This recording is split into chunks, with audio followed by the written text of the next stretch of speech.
Certains voient l'activité physique comme un investissement pour leur santé et leur bien-être. Vous voulez en faire partie? Bienvenue chez Movemental. Je m'appelle Magali Dubois et je m'adresse particulièrement aux non-sportifs et à tous ceux qui aimeraient enfin réussir à adopter un mode de vie actif dans la durée. C'est en vous partageant des connaissances, des expériences et des points de vue différents que j'ai l'intention de vous aider à bâtir l'état d'esprit et la motivation nécessaires pour le faire. Alors j'espère que ça vous aidera et que vous aurez envie d'en parler autour de vous.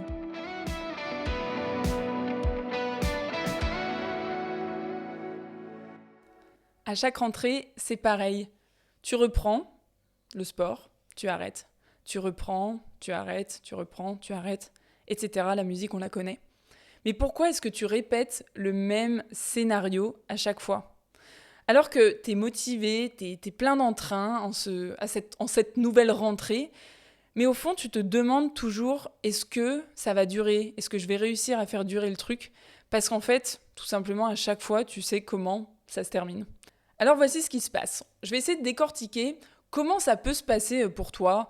Allez, je ne vais pas forcément tomber dans le mille, mais tu vas avoir une idée un petit peu plus précise de ce que j'entends par là et de ce qui pose réellement problème, en fait, de qu'est-ce qui te barre réellement la route au fond. Ce qui se passe, c'est qu'en septembre, c'est une nouvelle rentrée, donc c'est l'opportunité de s'inscrire dans une nouvelle activité. C'est à ce moment qu'on y réfléchit parce que généralement les activités vont de septembre à juin. Et en plus, il y a les promos de la rentrée, il y a les portes ouvertes des différentes associations, etc. Donc tu saisis cette opportunité, tu choisis une activité, tu te lances dedans, tu t'inscris. Et voilà, tu commences à y aller tranquillement, à prendre la température, à voir un petit peu si t'aimes bien l'environnement, si t'aimes bien le prof, si t'aimes bien l'activité, si t'aimes bien les gens. Bref, tu vois un petit peu comment ça se coordonne dans ton emploi du temps par rapport au boulot, ta famille, tout ça. Donc c'est un peu le mois de septembre, c'est un peu le test aussi. Et puis à cette époque-là, il fait encore plutôt beau, bon. Donc voilà, la météo, c'est pas un réel problème à ce moment. Ensuite, on arrive au mois d'octobre, donc deuxième mois. Deuxième mois, là, voilà, t'as pris déjà un peu tes marques, tu commences à voir quelques petits progrès, donc ça te motive. Et puis, voilà, le temps, il est encore correct. Mais qu'est-ce qui se passe? Il y a les vacances scolaires qui arrivent. Qui dit vacances scolaires dit changement de rythme. Donc là, tu sors de ton cadre et tu rentres dans un cadre complètement différent avec les vacances en plus, ou en tout cas un rythme qui est différent parce que parfois certaines associations ne font pas les cours pendant les vacances, etc. Donc il y a quand même un premier changement là, un premier obstacle qui peut se présenter. Troisième mois, le mois de novembre. Mois de novembre, il faut reprendre après les vacances, donc t'y retournes. Et puis, c'est vrai qu'à cette époque-là, il commence à faire un peu gris, un peu froid. En plus, on se rapproche terriblement de la fin de l'année. Donc, généralement, il y a les gros dossiers à clôturer pour le 31 décembre au boulot. Donc, pression qui monte avec le boulot, plus de charge mentale, plus de charge de travail, donc plus de pression. Et tu passes plus d'énergie dans le boulot parce que t'as envie de finir dans les temps, t'as pas envie d'être sous l'eau, etc. Donc finalement, le sport, ça passe un petit peu après. Ensuite, on arrive au mois de décembre, donc quatrième mois. Et là, on est vraiment très proche de la fin d'année. On est dans la fin d'année. Mais en plus de ça, il y a les fêtes qui se rajoutent, les fêtes de Noël. Il faut aller faire les cadeaux, il faut préparer les potentielles vacances, préparer les potentielles fêtes avec la famille.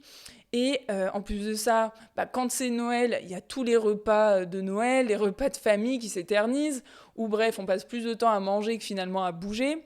Et du coup, à chaque papillote, tu te retrouves à culpabiliser de, en fait, là, forcément, on mange plus que d'habitude. Donc, si en plus de ça, tu te soucies de ton poids, en fait, voilà, vraiment, à chaque papillote, tu te dis, mais oh là là, ça va être une catastrophe, ça va être super dur de reprendre.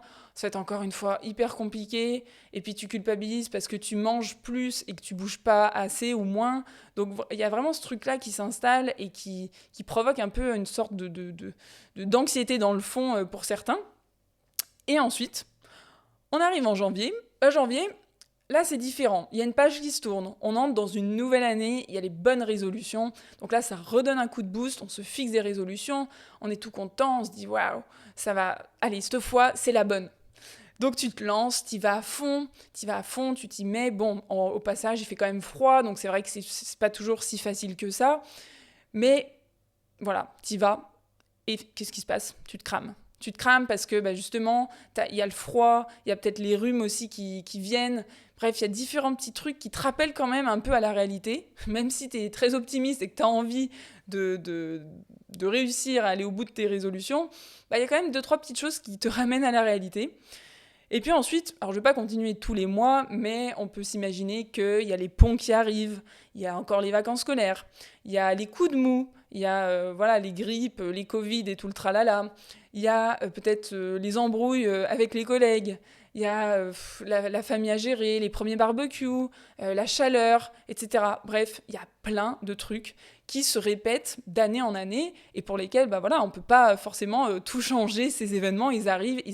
Et ça devient vraiment terrible parce que finalement, chaque excuse s'accumule façon millefeuille et si toi, t'es pas gourmand de base en sport, franchement, ça va être très compliqué pour toi de persévérer. Et de peu que ce soit pas, que t'aies pas la sensation que ce soit facile de faire du sport, là, franchement, c'est complètement cuit. Enfin, pas totalement, parce que sinon vous repartirez de cet épisode complètement dépité, ça serait un gros flop, et c'est pas du tout mon intention, c'est plutôt de vous aider à comprendre quelque chose. Ce qu'il faut comprendre, c'est qu'il n'y a jamais de conditions parfaites qui durent dans le temps et qui puissent te faciliter la tâche pleinement. Ça n'existe pas. Ça n'existe pas, parce que comme je viens de le dire, c'est un peu cyclique, tous ces trucs-là, ça revient. Donc le problème, il n'est pas là. En tout cas, moi, j'ai pas le secret pour enlever tous ces obstacles-là. Et je pense pas qu'il faille les enlever. On va pas commencer à enlever les vacances, on va pas commencer à enlever les fêtes, les chocolats de Pâques, etc. Enfin, franchement, on va pas commencer à arriver dans une vie complètement plate. Je pense que ça serait pas bien plus épanouissant. Donc on peut pas forcément enlever tous ces trucs qui peuvent interrompre un peu notre chemin et nous barrer la route, on va dire, de l'activité physique. Et on peut pas non plus se dire que ceux qui arrivent à faire du sport régulièrement ne vivent pas toutes ces choses-là, n'ont pas de préoccupations, n'ont rien à gérer. Non, c'est pas possible. D'ailleurs, petite parenthèse, moi j'ai de la facilité à faire du sport, j'en fais régulièrement, etc. Pour autant, je suis face à plein de trucs que vous rencontrez aussi. Mais il y a quand même des petites nuances à avoir, vous allez voir. Donc finalement, on se rend compte que c'est pas réellement toutes ces excuses le vrai problème. Il y a quelque chose de plus profond qui se joue à ce niveau. En réalité, c'est plutôt ce que l'on en fait de toutes ces choses-là qui viennent un petit peu perturber le cours de notre activité physique. C'est plutôt ce que l'on en fait et comment on les manage en quelque sorte. Ces challenges, je pourrais les appeler comme ça.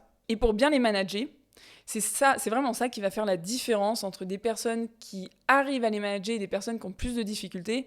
C'est ce qui se joue dans la tête. Par exemple, tu vas avoir besoin, si tu as de la difficulté, tu vas avoir besoin de travailler sur ton rapport au sport, ton rapport à l'activité physique, ton rapport à toi-même. Comment est-ce que tu te vois par rapport au fait de te sentir capable de réussir ou pas à persévérer tes efforts dans le temps. Ta relation à l'échec, à la réussite.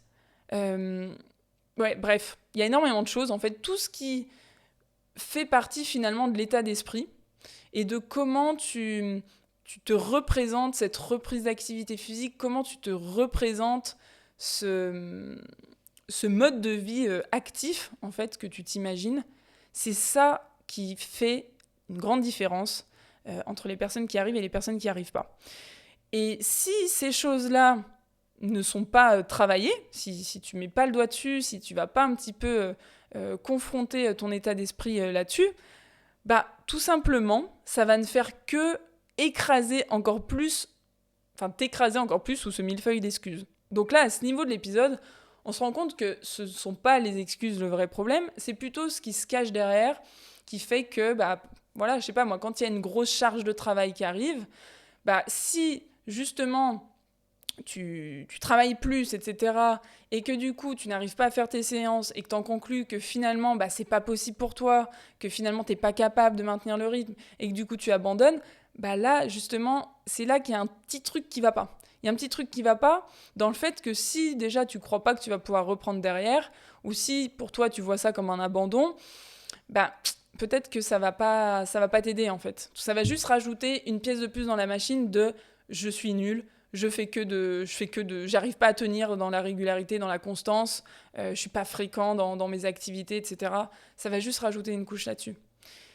Et c'est complètement possible, en fait, pour n'importe qui a envie justement de faire évoluer un petit peu ça dans son état d'esprit, c'est possible de travailler cette manière de voir un petit peu les choses. Et dans cet épisode, il y a autre chose que j'ai envie de souligner, parce que finalement, là, j'ai décortiqué un petit peu ce qui pouvait se jouer mois après mois, en tout cas les obstacles qu'on peut rencontrer mois après mois. Et il y a un truc qui me paraît juste indispensable à avoir en tête. Puisqu'on comprend que c'est cyclique, c'est-à-dire que chaque année, c'est un peu la même chose. Chaque année, on fait face à un changement de saison. Chaque année, il y a des vacances. Chaque année, il y a on a froid l'hiver, du coup on tombe plus malade, etc. Chaque année, en tout cas, il y a plus de virus qui circulent, bref, voilà.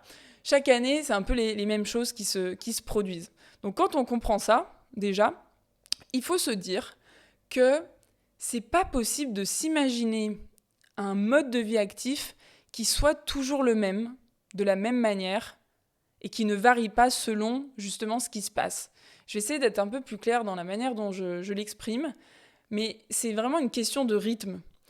On ne peut pas s'imaginer avoir le même niveau d'activité physique tout le temps, de la même manière, c'est-à-dire avoir les mêmes activités tout le temps, avoir la même fréquence tout le temps, mettre la même intensité tout le temps. Tout simplement parce que, exemple tout bête, vous êtes inscrit dans une association, vous faites, 2 séances par semaine, il arrive les vacances scolaires, pendant les vacances scolaires, ils font pas les cours en question, vous allez donc pas pouvoir faire ces cours-là. Il va falloir donc trouver une manière de s'adapter, trouver un rythme peut-être un peu différent pendant l'espace d'un temps, l'espace des vacances, avant de reprendre autrement. Et quand on arrive à comprendre que c'est plus une question de rythme, une question d'adaptation qui fait que derrière, on arrive à persévérer de mois après mois et d'année en année, là, on commence à voir gagner en grande partie ce qui nous freine le plus d'habitude. Donc la conclusion un petit peu à ce que je viens de dire là, c'est que tu ne peux pas t'imaginer avoir un rythme d'activité physique qui colle à absolument tout, à absolument toutes ces phases-là que tu vas rencontrer d'un mois sur l'autre ou d'une année sur l'autre. Pour moi, c'est impossible.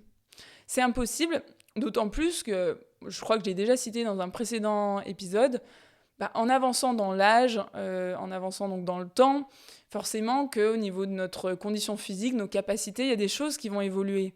Donc on ne peut pas s'imaginer être capable non plus de faire ce qu'on faisait peut-être quand on avait 10 ans, que quand on en aura 80. Donc juste déjà par rapport à ça, il y a des choses qui vont obligatoirement évoluer. Donc c'est important de prendre en considération cette chose-là, de comprendre que puisque la vie bouge, puisqu'on est dans quelque chose d'assez mouvant, il faut trouver une manière de voir l'activité physique comme quelque chose qui n'est pas stable, qui n'est pas fixe, qui bouge, qui s'adapte, qui se réorganise, qui se recalibre, etc. Et pour bien comprendre tout ça, je parle notamment de ce qu'on appelle le jeu fini et le jeu infini dans le 2e épisode de podcast du podcast Movemental. Je vous invite vraiment à aller l'écouter là dans la foulée pour comprendre un petit peu la vision et l'état d'esprit qui vous permettrait d'avoir plus de facilité dans votre pratique de l'activité physique. Franchement, foncez l'écouter dans la foulée si ça vous plaît déjà cette dernière idée que je viens de vous partager.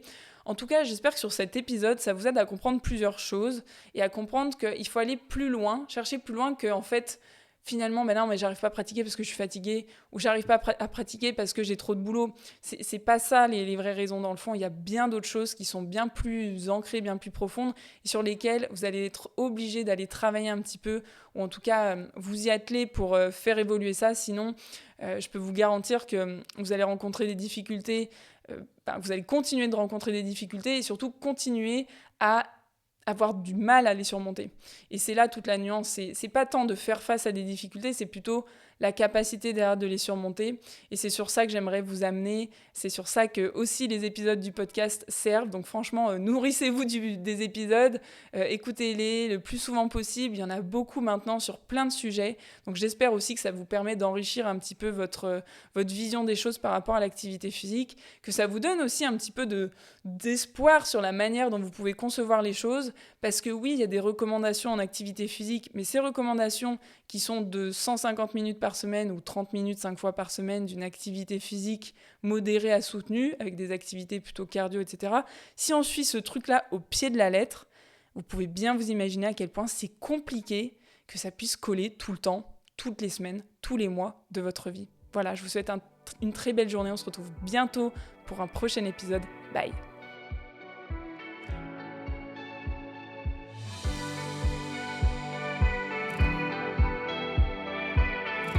C'est tout pour aujourd'hui. Enfin, presque. Avant de partir, j'ai 2 questions pour vous. La première, c'est quelle est la chose que vous pourriez retenir de cet épisode ? Et la deuxième, à qui vous pourriez la raconter ? En partageant ce podcast et en lui attribuant la meilleure note possible, vous inspirerez d'autres personnes à être plus actives.